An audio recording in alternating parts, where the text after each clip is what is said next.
نحمده ونصلي على رسوله الكريم اما بعد فاعوذ بالله من الشيطان الرجيم بسم الله الرحمن الرحيم رب اشرح لي صدري ويسر لي امري واحلل عقدة من لساني يفقهوا قولي۔ عام طور پر یہ کہا جاتا ہے یعنی شعبان کے مہینے میں جو مختلف کام ہوتے ہیں ان کی تھوڑی سی حقیقت بتانا چاہوں گی کہ ہمارے ہاں جو چیزیں مشہور ہیں ان کی اصل کیا ہے۔ پہلی بات یہ کہ شعبان بابرکت مہینہ ہے، لیکن اس کی واحد برکت کیا ہے؟ روزے رکھے جائیں، اعمال اللہ کے ہاں پیش ہوتے ہیں، اور آپ صلی اللہ علیہ وسلم نے کیا فرمایا کہ میں یہ چاہتا ہوں کہ میرا عمل اس وقت اللہ کے ہاں پیش ہو جب میں روزے سے ہوں۔ اس سے زیادہ کوئی چیز کسی اوتھینٹک ذریعے سے ہم کو نہیں ملتی کہ کسی اور عمل کی بھی ضرورت ہے۔ ہمارے ہاں یہ رات یعنی شعبان میں خاص طور پر 15 شعبان کی رات شب برات کے نام سے مشہور ہے، جس کو شب رات کہتے ہیں۔ آپ دیکھیے کہ اسلام میں جو اہم دن آتے ہیں قرآن پاک اور سنت رسول صلی اللہ علیہ وسلم سے پتہ چلتے ہیں، ان میں سے بعض یہ ہے، مثلا یوم الحج، یوم عرفہ جس کو کہتے ہیں، یوم ترویہ جس دن حج کی ابتدا ہوتی، یوم نحر جس دن قربانی ہوتی، شہر رمضان جب روزے رکھے جاتے، لیلۃ القدر جو رمضان ہی کے آخری راتوں میں سے ایک ہے، قرآن جس میں نازل ہوا، عید الاضحیٰ، عید الفطر، ایام 20۔ ایام 20 کیا ہے؟ ہر مہینے کے 13، 14 اور 15، یعنی ایک 14ویں سے پہلے کی رات اور ایک 14ویں کے بعد کی رات۔ ان کے جو دن ہیں یعنی 13 کا دن، پھر 14 کا دن اور 15 کا دن، ان دنوں میں روزہ رکھنا جو ہے وہ مسنون ہے، یعنی ہر مہینے جو شخص روزے رکھنا چاہے وہ ان 3 دنوں میں رکھے۔ ان کو ایام 20 اس لیے کہتے ہیں کہ ان کی راتیں بھی روشن ہوتی ہیں۔ پھر اسی طرح یوم الجمعہ، اس کی فضیلت آئی ہے، سورۃ الجمعہ بھی ہے، اسی طرح ایام تشریق ہیں، یا کچھ اور دن بھی ہو سکتے ہیں جن کا براہ راست ذکر جو ہے وہ قرآن پاک میں نہیں آیا۔ لیکن شب برات کا نام نہ کہیں قرآن میں آیا ہے اور نہ کہیں حدیث میں آیا۔ شب برات نہ قرآن میں نہ حدیث میں۔ اس کی ایک وجہ تو یہ بھی ہو سکتی ہے کہ اس کا یہ جو لفظ ہے شب، یہ عربی کا لفظ ہی نہیں ہے، یہ کس کا لفظ ہے؟ فارسی کا لفظ ہے۔ اور اگر اس کے آگے رات لگاتے ہیں، شب رات، تو رات بھی عربی کا لفظ نہیں۔ اور اگر آپ اس کے آگے برات لگاتے ہیں، شب برات، تو برات بھی عربی کا لفظ نہیں، یہ شاید سنسکرت کا لفظ ہے جو شادی میں برات آتی ہے۔ بعض لوگ یہ کہتے ہیں کہ اس کا نام شب براءت ہے۔ براءت کہتے ہیں بیزاری کو، جیسے سورۃ توبہ کے شروع میں آپ نے پڑھا براءۃ من اللہ ورسولہ، سورۃ توبہ کی ابتدا اسی سے ہوتی ہے۔ تو براءت کا لفظی معنی کیا ہوتا ہے؟ بیزاری۔ تو اس رات میں کس کی کس سے بیزاری؟ اگر شب براءت کہتے ہیں، حالانکہ براءت کوئی نہیں بولتا، تو یہ اپنی ترکیب کے اعتبار سے بھی کوئی اسلامی ترکیب نہیں ہے، اور نہ ہی کوئی اسلامی اعتبار سے اس کی کوئی فضیلت یا اہمیت یا حقیقت بنتی ہے۔ شب برات جو ہے یا شب رات جو ہے ہمارے ہاں عام طور پر باقاعدہ جشن کی شکل میں منائی جاتی ہے، حالانکہ اسلام میں جشن کے دن صرف 2 ہیں، عید الفطر اور عید الاضحیٰ۔ حضرت انس رضی اللہ تعالی عنہ سے روایت ہے کہ جب رسول اللہ صلی اللہ علیہ وسلم مدینہ منورہ آئے تو ان کے ہاں 2 دن تھے جن میں وہ کھیلتے اور خوشیاں مناتے۔ آپ صلی اللہ علیہ وسلم نے ان کے بارے میں دریافت فرمایا تو آپ کو بتایا گیا مدینہ والوں کی طرف سے کہ ہم جاہلیت کے زمانے سے یہ 2 دن مناتے چلے آ رہے ہیں۔ آپ صلی اللہ علیہ وسلم نے فرمایا اللہ تعالیٰ نے تم کو اس سے بہتر 2 دن عطا کر دیے ہیں، عید الفطر اور عید الاضحیٰ۔ تو شب برات کا جو جشن ہے یعنی رات کو آتش بازی اور مخصوص قسم کے کھانے پکانا، ان کو اسلام کا ایک حصہ بنا لیا گیا۔ اگر آپ اس کو اپنے کلچر کا حصہ کہیں یا اپنی روایات کا حصہ جو بر صغیر کی ہیں خاص طور پر، تو کوئی بات نہیں۔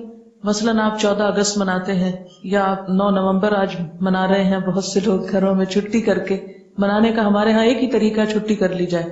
علامہ اقبال نے دن رات کام کیا تھا اور ہم دن رات چھٹیاں کرنا چاہتے ہیں۔ بہرحال تو وہ آپ کا کیا ہے؟ ایک لوکل کلچر ہے، اس کا اسلام سے کوئی تعلق نہیں، یعنی 9 نومبر کا اسلام سے کوئی تعلق نہیں۔ اسی طرح اگر آپ 15 کو آتش بازی کرتے ہیں یا حلوہ پکاتے ہیں تو وہ آپ کا لوکل کلچر تو ہو سکتا ہے، اس کا اسلام سے کوئی تعلق نہیں، کیونکہ اس کے بارے میں نہ کوئی تعلیم قرآن پاک سے ہم کو ملتی ہے اور نہ ہی نبی صلی اللہ علیہ وسلم کی سنت سے۔ مثلاً اس رات میں کیا ہوتا ہے، حلوہ پکایا جاتا ہے اور دوسروں کو کھلایا جاتا ہے، مردوں کی فاتحہ دلائی جاتی ہے، چراغاں کیا جاتا ہے، کینڈلز وغیرہ لوگ چھتوں پر جلاتے ہیں، اور اب اس کی جگہ دوسری بجلی کی بتیاں بھی جلائی جاتی ہیں، آتش بازی کی جاتی ہے، گھروں میں خاص طور پر رنگ روغن کیا جاتا ہے، صاف کیا جاتا ہے. لیکن اگر غور کیا جائے تو ان میں سے کوئی بھی چیز اپنی اصل کے اعتبار سے قرآن اور سنت سے نہیں ہے. جہاں تک اس بات کا تعلق ہے کہ حلوہ پکانا، تو آپ دیکھیے کہ اس کے پیچھے یہ کہا جاتا ہے کہ نبی صلی اللہ علیہ وسلم کا دانت مبارک احد میں شہید ہوا تھا تو آپ کو حلوہ پکا کر کھلایا گیا تھا، تو ہم بھی حلوہ پکاتے ہیں. تو بات یہ تھی کہ آپ نے تو دانت شہید کروایا تھا، ہم نے کتنے دانت اسلام کی راہ میں شہید کرائے ہیں؟ تو اگر دانت ہمارا شہید نہیں ہوا تو حلوہ کھانے کا ہم کو کیا حق ہے؟ دوسری بات یہ کہ آپ کو یہ معلوم ہے کہ جنگ احد شوال میں ہوئی تھی، جنگ احد شوال میں ہوئی تھی، اور ہم حلوہ 15 شب کو کھا رہے ہیں. لہٰذا اس حلوے کی کوئی بھی اصل نہیں ہے.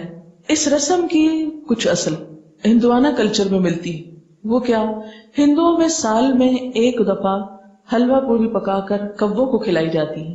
یہ ان کی ایک رسم ہے، اور وہ اسے بزرگوں پرکھوں کو کھلانا کہتے ہیں. کیا کہتے ہیں؟ بزرگوں پرکھوں کو کھلانا.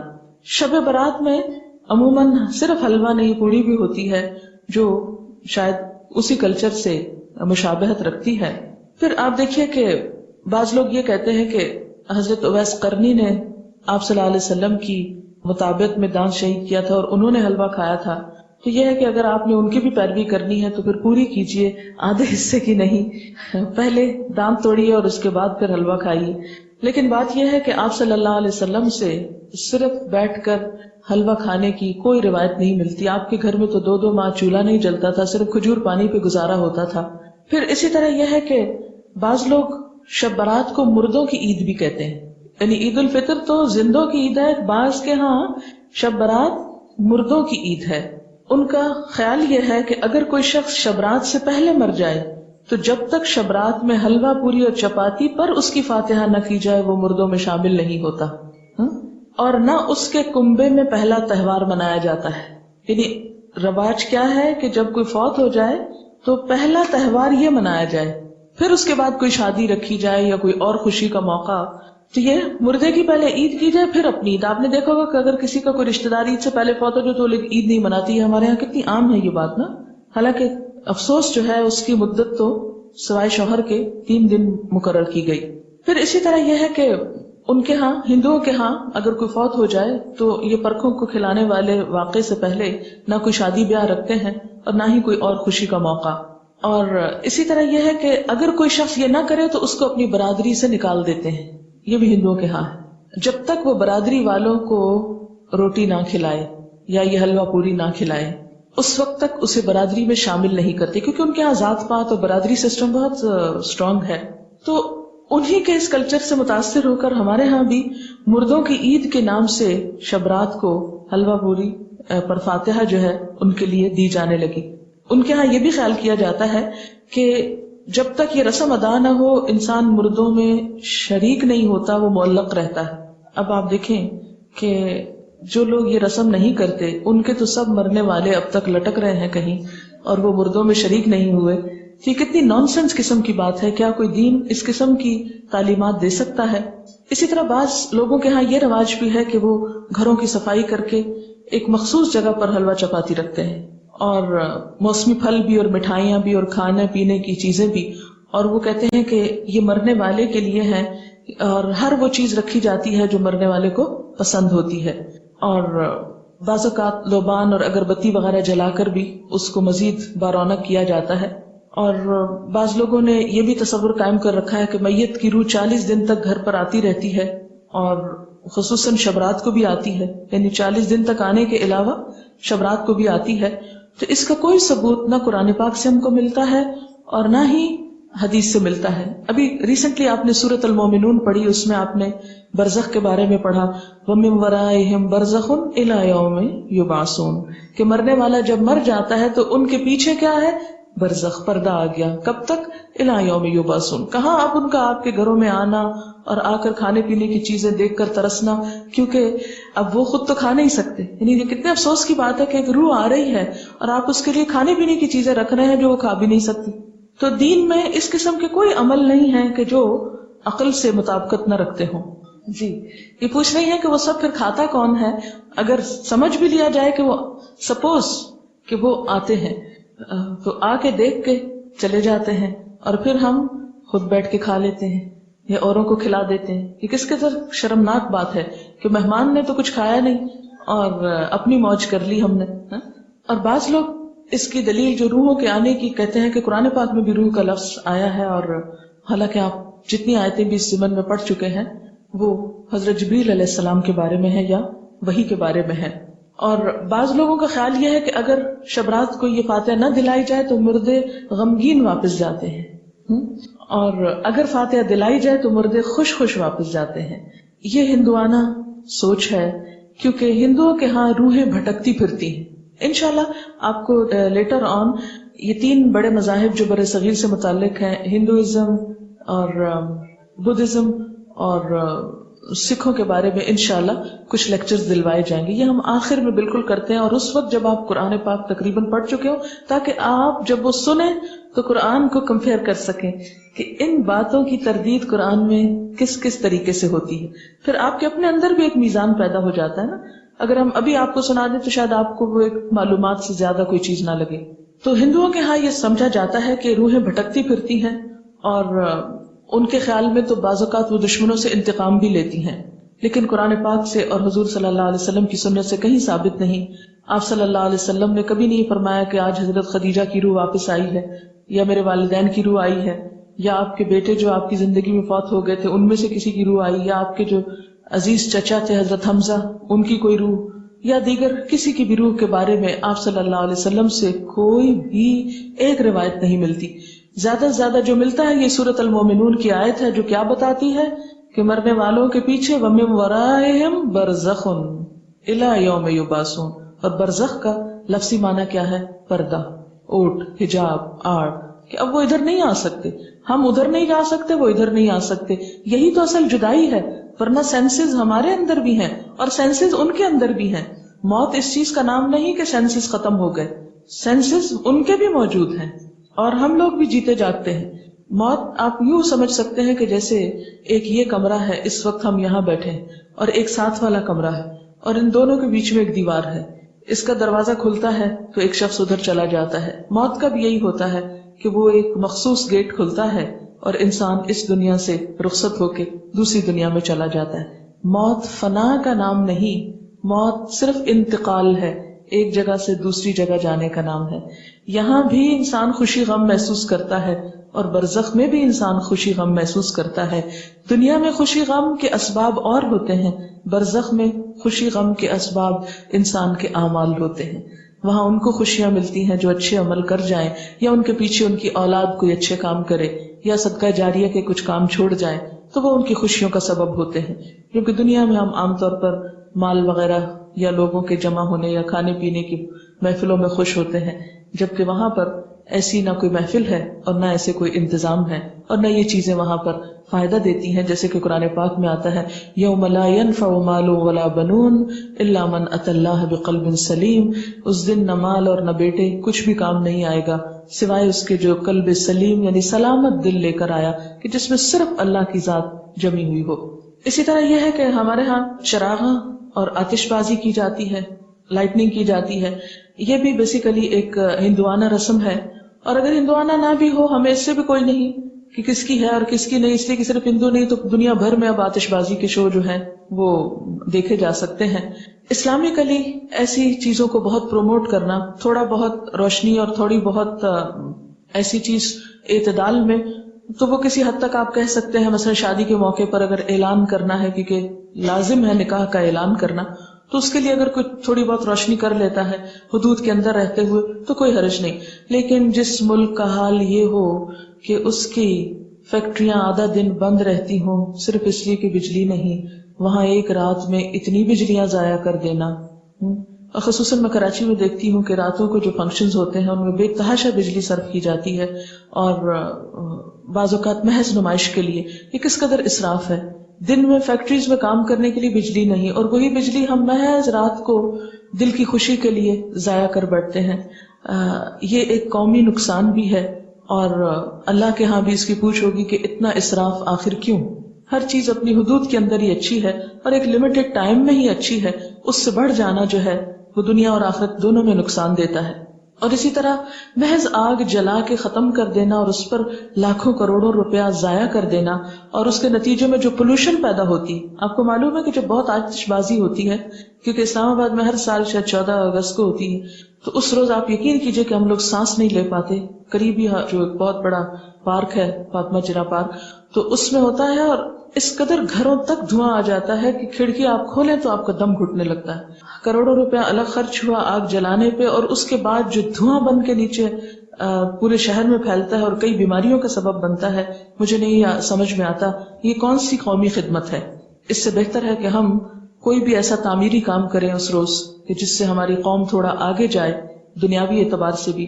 بہرحال اپنے خون پسینے کی کمائی کو آگ جلا کر اڑا دینے میں اور لوگوں کو اذیت دینے میں اور محض وقتی صرف ایک ایکسائٹمنٹ میں خرچ کر دینا اسلام کی روح سے میل نہیں کھاتا. پھر یہ ہے کہ ہمارے ہاں عام طور پر اس رات کے بارے میں کچھ فضیلتیں منسوب ہیں. مثلاً یہ کہ شب برات میں سالانہ بجٹ تقسیم ہوتا ہے، سال بھر کے امور کا فیصلہ ہوتا ہے، رزق، شادی، اولاد، حج، موت، بیماری، فراخی، تنگی، عزت، ذلت، حادثات، غمی، خوشی. اس رات بعض لوگوں کو مردوں میں لکھ دیا جاتا ہے. تو یہ سب باتیں جو ہے من گھڑت ہیں، ان میں سے کسی ایک چیز کی بھی حقیقت نہیں. یہ سب کچھ لیلۃ القدر تقدیر کی رات میں ہوتا ہے، نہ کہ شعبان کی 15 رات میں. اور اسی طرح بعض روایات میں لوگوں کے ہاں یہ مشہور ہے کہ جس طرح زمین پر مسلمانوں کی 2 عیدیں ہیں، اسی طرح ملائکہ کی 2 عیدیں ہیں، شب برات اور لیلۃ القدر. یہ بھی بالکل من گھڑت بات ہے. اور بعض لوگوں نے یہ روایت بھی گھڑ رکھی ہے کہ جس طرح بارش بادل کے بغیر نہیں برستی، اسی طرح جو شعبان میں گناہوں سے پاک نہ ہو وہ رمضان میں بھی پاک نہیں ہو سکتا. یہ بات بھی ایک عقل میں نہ آنے والی بات ہے. پھر اسی طرح یہ کہا جاتا ہے کہ رمضان اللہ کا مہینہ ہے، تو شعبان کو حضور صلی اللہ علیہ وسلم نے اپنا مہینہ کہا ہے. اس کی بھی کوئی حقیقت نہیں. اور بعض روایات میں آتا ہے کہ تمام مہینوں پر شعبان کی فضیلت ایسی ہے جیسی مجھے تمام انبیاء پر. یہ بھی من گھڑت بات ہے.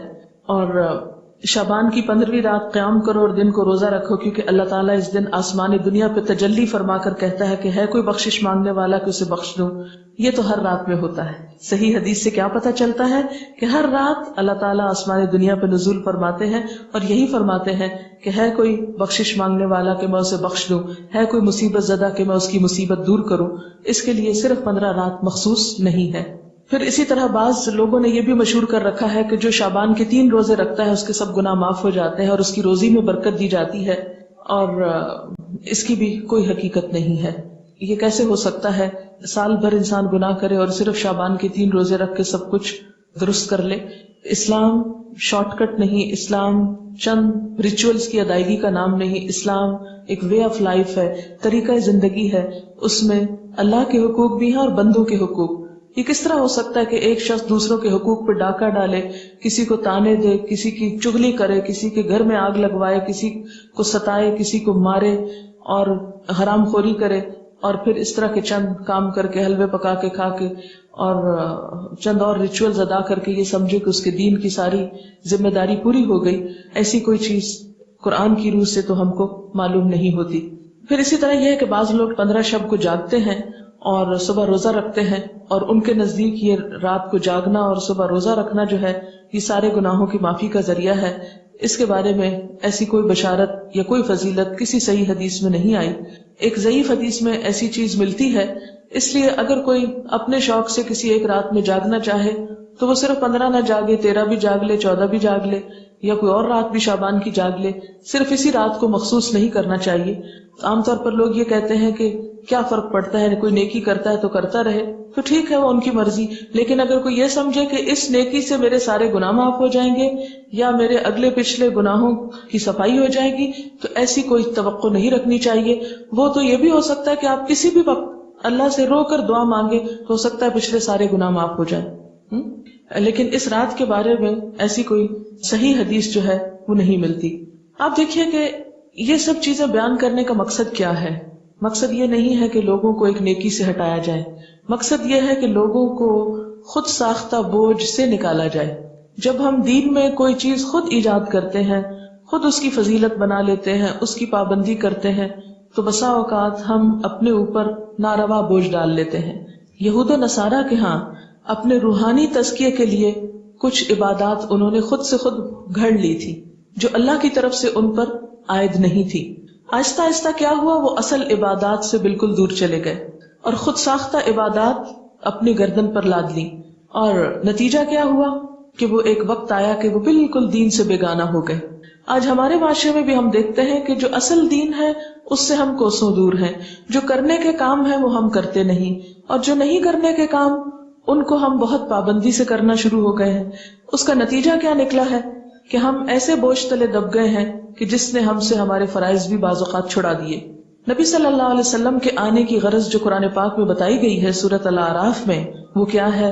وَيَحِلُّ لَهُمُ الطَّيِّبَاتُ وَيُحَرِّمُ عَلَيْهِمُ الْخَبَائِثَ وَيَدَعُ عَنْهُمْ إِصْرَهُمْ وَالْأَغْلَالَ الَّتِي كَانَتْ عَلَيْهِمْ، اور پاکیزہ چیزوں کو وہ ان کے لیے حلال بتاتے ہیں اور گندی چیزوں کو ان پر حرام فرماتے ہیں، اور ان لوگوں پر جو بوجھ اور طوق یعنی پچھلی شریعتوں نے ڈال دیے تھے ان کو دور کرتے ہیں. تو نبی صلی اللہ علیہ وسلم نے پچھلی شریعتوں کی سب من گھڑت عبادات کو ختم کر دیا اور صاف ستھرا قابل عمل دین ہمارے لیے چھوڑا، کہ جس میں دن میں 5 نمازیں فرض ہیں تو سال میں ایک رمضان کے روزے فرض ہیں، اور ایک مرتبہ صاحب حیثیت لوگوں پر زکوٰۃ فرض ہے سال میں، اور زندگی میں ایک مرتبہ حج فرض ہے صاحب استطاعت لوگوں پر. اس کے علاوہ کچھ چیزیں سنت کے درجے میں، کچھ نوافل کے، کچھ مستحب کے درجے میں ہے کہ کر لو تو بہت اچھا، نہیں کر سکتے تو پوچھ نہیں. اور کبیرہ گناہوں سے بچنے پر زور ہے. پھر صغیرہ گناہوں کو بھی ڈسکریج کیا گیا، بہت زیادہ ریچولز میں لوگوں کو نہیں الجھایا گیا، بہت زیادہ پابندیاں ان پہ نہیں لگائی گئیں. لیکن جو ہی ہم دین کا نام لیتے ہیں تو ہمارے سامنے کرو اور نہ کرو کچھ ایسی چیزیں آ جاتی ہیں کہ جو عموماً پریشان کر دیتی ہیں.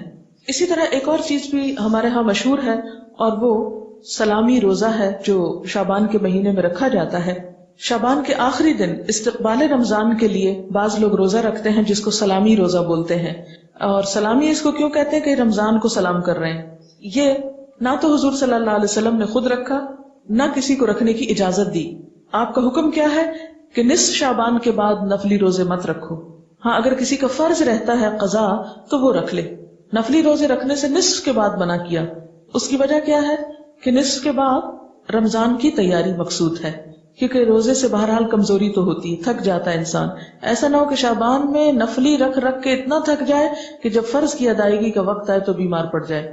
پھر اسی طرح بہت سی چیزیں صرف سنی سنائی ہیں اور آگے بیان ہوتی رہتی ہیں، اور اس کے بارے میں آپ جانتے ہیں کہ آپ صلی اللہ علیہ وسلم نے فرمایا کہ کسی شخص کے جھوٹا ہونے کے لیے اتنا ہی کافی ہے کہ وہ ہر سنی سنائی بات کو آگے بیان کرنا شروع کر دے. تو ہمیں کوئی بھی بات کسی کو بھی آگے بتانے سے پہلے ضروری ہے کہ اس کی تصدیق اور تحقیق ہو جائے تاکہ خدا کے ہاں ہم جواب دہ نہ ہو. اور آپ نے وہ حدیث میں پڑھ رکھی ہے کہ آپ صلی اللہ علیہ وسلم نے فرمایا من کذب علی متعمدا فلیتبوأ مقعدہ من النار، جس نے جان بوجھ کر مجھ پہ جھوٹ گھڑا اس کو چاہیے کہ اپنا ٹھکانہ جہنم میں بنا لے. اسی طرح ایک بہت مشہور بات جو شبرات سے منسلک ہے وہ آپ صلی اللہ علیہ وسلم کی جنت البقیع میں حاضری ہے. حضرت عائشہ فرماتی ہیں کہ اللہ کے رسول صلی اللہ علیہ وسلم جب میری باری کے دن میرے گھر تشریف لاتے تو جنت البقیع ضرور جاتے. ایک دن میں نے ان کا پیچھا کیا، آپ قبرستان تشریف لے گئے اور مردوں کے لیے استغفار کرتے رہے. آپ کا معمول تھا کہ ہفتہ عشرہ میں قبرستان جایا کرتے تھے، لیکن 15ویں شعبان کو خاص طور پر قبرستان جانا آپ سے کہیں بھی ثابت نہیں. یعنی یہ آپ روٹین میں جاتے تھے، مخصوص یعنی خاص طور پر 15ویں شعبان کے لیے بات نہیں آتی. جن روایات میں ہے وہ ضعیف ہیں یا موضوع روایات ہیں. اس لیے ہمارے ہاں جو عام طور پر رواج ہے کہ 15ویں شعبان کو لوگ رات کے وقت بعض اوقات قبرستان جاتے ہیں، وہ قبروں پہ چراغاں کرتے ہیں یا خاص قسم کے عمل کرتے ہیں، تو ایسی کوئی چیز جو ہے نبی صلی اللہ علیہ وسلم کی سنت سے ثابت نہیں. جو ثابت ہے وہ کیا ہے کہ گاہے بگاہے آپ جاتے تھے، خصوصاً مرد حضرات کو جانا چاہیے. آپ صلی اللہ علیہ وسلم نے قبرستان جانے کے لیے کیا فرمایا ہے کہ کنت نہیتکم عن زیارت القبور فزوروها فإنها تزهد الدنيا وتذكر الآخرة، میں تم کو پہلے قبروں کی زیارت سے منع کیا کرتا تھا، لیکن اب تم جایا کرو، کیونکہ وہ دنیا سے بے رغبتی اور آخرت سے بارغبت کرتی ہے، یعنی آخرت کو یاد دلاتی ہے اور دنیا سے بے رغبت کرتی۔ لیکن ہمارے ہاں عام طور پر تو لوگ قبرستان کے پاس سے گزرتے ہوئے بھی اپنے شغل میلوں میں مشغول رہتے ہیں اور قبر والوں کو بھول جاتے ہیں، کوئی ان کو سلام نہیں کرتے، نہ ان کو دعا دیتے ہیں۔ اور اسی طرح وہاں کبھی عبرت کی نظر سے کتنے لوگ ہیں، آپ سب جا کے اپنے گھر والوں سے پوچھئے کہ کتنے لوگوں نے اس حدیث پر عمل کیا کہ نبی صلی اللہ علیہ وسلم نے جو فرمایا ہے کہ قبروں کی زیارت کیا کرو کیونکہ وہ دنیا سے بے رغبت کرتی ہیں اور آخرت کی یاد دلاتی ہیں۔ ہم میں سے کتنوں کے باپ، بھائی، بیٹے صرف اس غرض سے کبھی قبرستان گئے ہوں کہ جا کے اپنی موت کو یاد کر کے آئیں، نہ ہونے کے برابر۔ لیکن جو چیز اللہ کے رسول صلی اللہ علیہ وسلم نے نہیں کی وہ ہم سب شوق سے کرتے ہیں، اور اس میں پھر ایک میلے کا سما بھی پیدا کر لیتے ہیں۔ تو بات یہ ہے کہ ہمیں ان طریقوں کو عام کرنے کی ضرورت ہے جن کے بارے میں ہم سے پوچھا جائے گا اور قیامت کے دن ہم سے حساب لیا جائے گا، اور ان چیزوں سے بچنے کی ضرورت ہے کہ جن کے بارے میں ہمیں کہا نہیں گیا اور ہم نے خود ساختہ طور پر دین میں ان کو شریک کر لیا۔ آپ دیکھیے کہ جیسے کہ پہلے شروع میں نے عرض کیا کہ اس رات کے بارے میں جو سورۃ الدخان کی آیت کوٹ کی جاتی ہے، یاد رہے کہ سورۃ الدخان مکہ میں نازل ہوئی، اور شعبان کے لیے جنت البقیع جانے کی روایت مدینہ سے تعلق رکھتی ہے۔ پھر یہ کس طرح ہو سکتا ہے کہ ایک کام مکہ ہوا اور دوسرا مدینہ ہوا؟ یہ سب باتیں اس لیے مشہور ہوئیں کہ ان کی اصل حقیقت پر غور نہیں کیا گیا، اور صرف دیکھا دیکھی یا سنا سنائی میں یہ چیزیں عام کر کے لوگوں میں اتنی پھیلا دی گئیں کہ اگر کوئی شخص اس کے بارے میں یہ بتائے بھی کہ یہ درست نہیں تو عموماً اسی کو برا بھلا کہا جاتا ہے اور ان چیزوں پر اصرار کیا جاتا ہے۔ یہ تھی اصل حقیقت جو میں نے آپ کے سامنے رکھی ہے۔ اگر آپ چاہیں تو اس کو قبول کر لیں، اور چاہیں تو آپ وہی کریں جو آپ کرتے رہتے ہیں، کیونکہ میرا حساب بھی اللہ کے ذمہ ہے اور آپ کا بھی۔ ہم میں سے کوئی کسی کا ذمہ دار بنا کے نہیں بھیجا گیا، ہر ایک کو خود جواب دہی کرنی ہے۔ فرض یہ بنتا ہے کہ جو بات انسان کو معلوم ہو وہ دوسروں تک پہنچا دے۔